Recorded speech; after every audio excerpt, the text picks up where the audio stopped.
auditer l'accès aux fichiers et aux dossiers sur Windows. Donc la première des choses à faire, c'est on va créer un répertoire.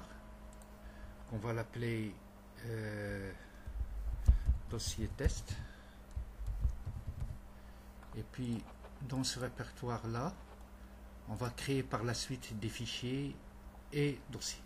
Donc pour auditer l'accès à ce répertoire là, nous devons obligatoirement passer par la politique sec.pol.microsoft console et puis aller sur stratégie locale, stratégie d'audit et auditer l'accès aux objets.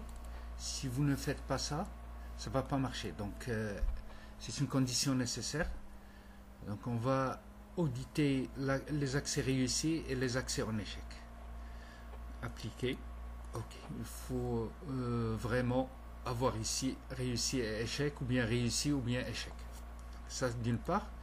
D'une autre part, sur notre dossier, on va configurer dans la sécurité. On va aller sur l'onglet sécurité, aller sur avancé, et puis ici vous allez cliquer sur l'onglet audit, continuer, et ici ajouter. Dans le principal ici, je vais auditer n'importe qui, tout le monde, everyone. Ok.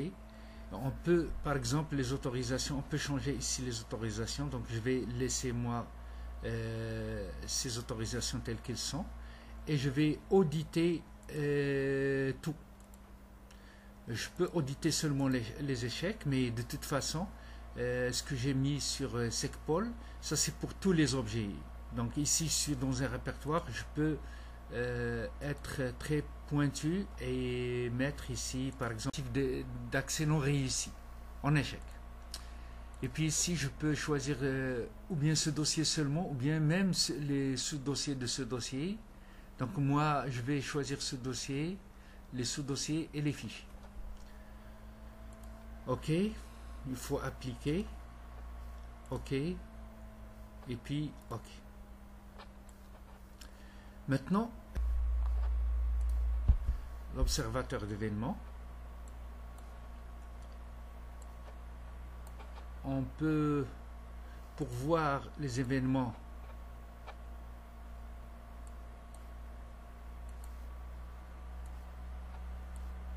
il faut cliquer sur sécurité, et sur sécurité il faut vraiment voir le bon événement. On peut naviguer pour voir ici les objets qui ont été touchés. Sinon on peut filtrer. On peut filtrer à l'aide de, si on connaît le code d'accès à un fichier ou un dossier. Donc ce que je peux faire, je vais ajouter ici un dossier, un fichier test, bien fichier test. Donc j'ai ajouté un fichier test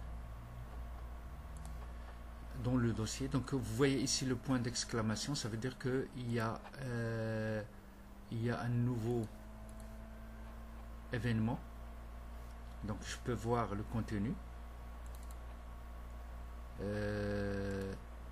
Sinon je peux filtrer, parce que puisque j'ai fait